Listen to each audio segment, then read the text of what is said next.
Bonjour, alors dans cette vidéo, on va essayer de comprendre pourquoi la consommation excessive d'aspartame peut devenir dangereuse pour la santé. Alors l'aspartame, c'est un édulcorant artificiel, c'est-à-dire que c'est une molécule qui a le goût du sucre, mais ce n'est pas du sucre. C'est ce qu'on appelle les faux sucres. Il a tout de même un pouvoir sucrant 200 fois supérieur au sucre, et c'est ce qui a permis aux industriels de l'agroalimentaire dans les années 70-80 de mettre toute une gamme de produits allégés en sucre pour une nouvelle clientèle. L'aspartame, il a été commercialisé aux États-Unis en 1981 et en France en 1988. Mais je reviendrai après sur cette commercialisation parce que vous verrez que c'est assez scandaleux. Alors aujourd'hui, on retrouve de nombreux aliments dans lesquels on trouve de l'aspartame. Donc la première étape, ça va être d'identifier quels sont les aliments qui contiennent le plus d'aspartame. Alors l'aspartame, on en trouve dans la majorité des sodas, qu'ils soient light ou zéro, mais on en trouve aussi dans plein d'aliments qui sont allégés en sucre ou les aliments sans sucre. C'est notamment le cas des yaourts, le cas du chocolat, le cas du ketchup, tous les produits finalement qui sont connotés un peu diététiques, mais en fait tous ces produits n'ont rien de diététique.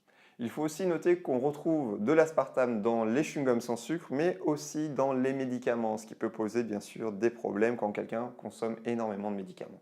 Alors vous, en tant que consommateur, vous pouvez repérer la présence d'aspartame sous ces trois appellations dans les étiquettes, puisque vous pouvez trouver le mot aspartame en tant que tel, vous pouvez trouver l'appellation E951 ou la terminaison chimique qui est la phénylalanine. Alors on commence avec le premier problème posé par l'aspartame, c'est qu'il entretient notre appétence pour le sucre, c'est-à-dire qu'il entretient notre envie de consommer du sucre. Notre cerveau, lui, il va bien détecter le goût du sucre, mais il va voir qu'il n'y a pas d'apport d'énergie quand il va consommer de l'aspartame. Donc, qu'est-ce qu'il va faire? Il va nous appeler à consommer de plus en plus de sucre. C'est la raison pour laquelle il faut éviter l'aspartame. Le deuxième problème de l'aspartame, c'est qu'il va induire une production d'insuline. Pour savoir ce que c'est que l'insuline, je vous rappelle, vous pouvez regarder la vidéo sur le sucre où j'explique tout le système. Mais globalement, quand vous allez consommer de l'aspartame, votre pancréas va sécréter de l'insuline qui est une hormone hypoglycémiante, c'est-à-dire qu'elle va faire baisser le taux de glucose dans le sang. Et qu'est-ce qui va se passer? On va avoir une hypoglycémie. Et derrière, quand on a une hypoglycémie, notre corps il va demander de plus en plus de sucre. Donc on va se mettre à consommer des produits sucrés. L'autre problème lié à la sécrétion d'insuline, je vous rappelle, c'est que l'insuline va augmenter le stockage des graisses. C'est-à-dire qu'en consommant de l'aspartame, vous allez augmenter la probabilité d'être en surpoids. Je vous rappelle aussi que la production d'insuline va fatiguer de plus en plus le pancréas et derrière, c'est le risque de diabète de type 2. Au final, vous l'aurez compris, le fait de consommer de l'aspartame, ça pose le même problème que la consommation de sucre puisque vous allez augmenter le stockage des graisses et vous allez aussi augmenter le risque de diabète de type 2. Le troisième problème de l'aspartame, c'est qu'il est reconnu aujourd'hui comme une substance neurotoxique, c'est-à-dire qu'il va endommager les cellules nerveuses.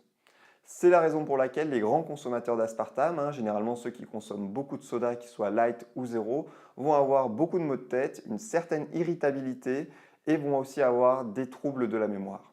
Sur le long terme, certains chercheurs vont même jusqu'à dire que l'aspartame serait lié au développement des maladies neurodégénératives comme la maladie de Parkinson ou la maladie d'Alzheimer.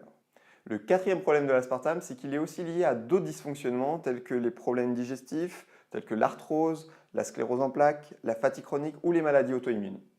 Enfin, des chercheurs italiens nous ont montré que chez les rats, une consommation excessive d'aspartame pouvait favoriser le développement de cellules cancéreuses, mais il faut être très vigilant par rapport à cette étude puisque dans la communauté scientifique, il y a beaucoup de controverses et il faut donc attendre d'autres études sur le sujet.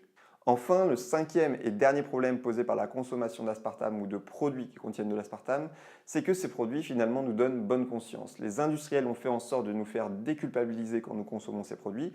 Donc du coup, ce qu'on fait, c'est qu'on en mange plus. On pense que vu qu'il n'y a pas de sucre, c'est bon pour notre santé. Et le problème, c'est que quand on va consommer trop d'aspartame, vous savez les conséquences. Alors là, vous allez me dire comment on en est arrivé quand même au fait d'autoriser la commercialisation d'un produit aussi dangereux pour la santé. Il faut savoir que l'aspartame est fortement, mais vraiment fortement soutenu par les lobbies de l'industrie agroalimentaire. Alors un lobby, qu'est-ce que c'est? Généralement, c'est une association de gros groupes comme Coca-Cola, comme Danone, comme Nestlé, qui vont exercer une forte pression sur ceux qui font les lois ou sur ceux qui vont autoriser la commercialisation de leurs produits. En ce qui concerne l'aspartame, il faut revenir en 1981 quand Ronald Reagan devient président des États-Unis. Il va nommer Donald Rumsfeld, un de ses meilleurs amis, à la tête de la FDA. Alors, ce qu'il faut savoir, c'est que la FDA, c'est l'organisme qui va autoriser la commercialisation de certains médicaments ou de certaines substances. Le scandale, c'est quand même que ce fameux Donald Rumsfeld, à l'époque, il était quand même PDG de l'entreprise Searle, qui était l'entreprise qui produisait le plus d'aspartame aux États-Unis. En devenant directeur de la FDA, vous l'aurez compris, Rumsfeld n'a aucun problème pour commercialiser l'aspartame puisque c'est lui qui autorise ce propre produit sur le marché. C'est ce qu'on appelle communément un conflit d'intérêts, c'est-à-dire que Donald Rumsfeld, qui est normalement à la FDA pour contrôler la dangerosité de l'aspartame, il fait tout simplement profiter de ce statut pour légaliser son produit. Alors vous allez me dire, 1980, ça fait quand même un paquet de temps quand même qu'il y a ce conflit d'intérêts. Le seul problème, c'est que même en Europe, on retrouve du conflit d'intérêts. En 2013, l'autorité qui régule la sécurité des aliments en Europe, le FSA, va publier un document dans lequel il explique que la consommation d'aspartame ne pose aucun problème pour la santé à partir du moment où on ne dépasse pas 40 mg par kilogramme de poids corporel. Il faut savoir quand même que plus des 3/4 des personnes qui travaillent aujourd'hui pour le FSA ont eu un lien ou ont un lien direct ou indirect avec l'industrie agroalimentaire. Par exemple, l'ancien directeur de l'EFSA, le Dr Barlow, a travaillé pour une association financée par des industriels comme Coca-Cola, Nestlé ou Monsanto. D'autre part, on sait aussi qu'un des chercheurs qui a publié ce fameux rapport européen sur l'aspartame a reçu un financement d'Ajinomoto qui est ni plus ni moins que le plus grand producteur d'aspartame au Japon.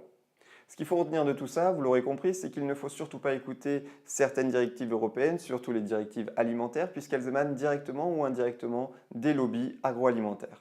Alors, il existe des alternatives à la consommation d'aspartame, grâce notamment à la plante stevia que vous connaissez peut-être puisqu'elle est commercialisée depuis quelques années dans le monde et en France. Alors la stevia, qu'est-ce que c'est? C'est une plante qui nous vient du Brésil et du Paraguay qui a aussi un pouvoir très sucrant. Par contre, au niveau de la recherche, on voit qu'elle a moins d'effets délétères sur notre organisme. Cependant, 80% de la stevia est produite et raffinée en Chine. Le problème, c'est que finalement, on ne sait pas trop ce que vont mettre les chimistes dans cette stevia. On sait aujourd'hui que ces chimistes vont rajouter un peu de sucre parce que sinon la stevia serait trop amère. Ça veut dire que quand vous consommez de la stevia, vous consommez forcément un peu de sucre. Enfin, contrairement à l'aspartame qui a été commercialisé en 1980 aux États-Unis et en 1988 en France, la stevia, elle a été commercialisée que depuis 2009-2010. Ça veut dire qu'on n'a pas assez le recul pour savoir quelles sont les conséquences de cette substance sur le long terme. Donc, il faut juste adopter un principe de précaution. Et l'autre alternative, ça pourrait être de consommer de la stevia sous forme plutôt naturelle, sous forme de plantes séchées pour éviter qu'elle soit raffinée.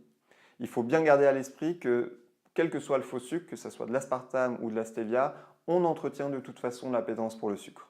Il est donc nécessaire de prendre le temps pour se sevrer progressivement du goût sucré.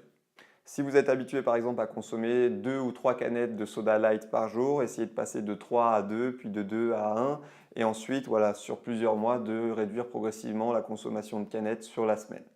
Comme je le disais dans la vidéo précédente, c'est vous qui vous connaissez, donc c'est vous qui devez vous fixer votre rythme pour arriver à vous sevrer du goût sucré, c'est-à-dire que vous pouvez prendre plusieurs semaines, vous pouvez prendre plusieurs mois, voire plusieurs années si la dépendance et l'addiction est forte. L'eau gazeuse, ça peut être un des moyens de substitution qui vous permet de garder ce côté pétillant en bouche sans avoir tous les produits chimiques. Bien sûr, l'objectif sur le long terme, c'est d'arriver à consommer majoritairement de l'eau, que ce soit de l'eau de source ou de l'eau filtrée par osmose inversée ou de l'eau, vous avez aussi des carafes qui ont des filtres à carbone qui marchent très bien pour diminuer la concentration en métaux lourds. Voilà, c'est fini. Dans la prochaine vidéo, je vous parlerai du pain blanc, du riz blanc et des patates pour savoir pourquoi il faut réduire la consommation de ces aliments. N'hésitez pas à liker la vidéo, à vous abonner à la chaîne Corps Science, à mettre un commentaire, je n'hésiterai pas à vous répondre et bien sûr à diffuser la vidéo sur les réseaux sociaux et notamment sur Facebook. À bientôt!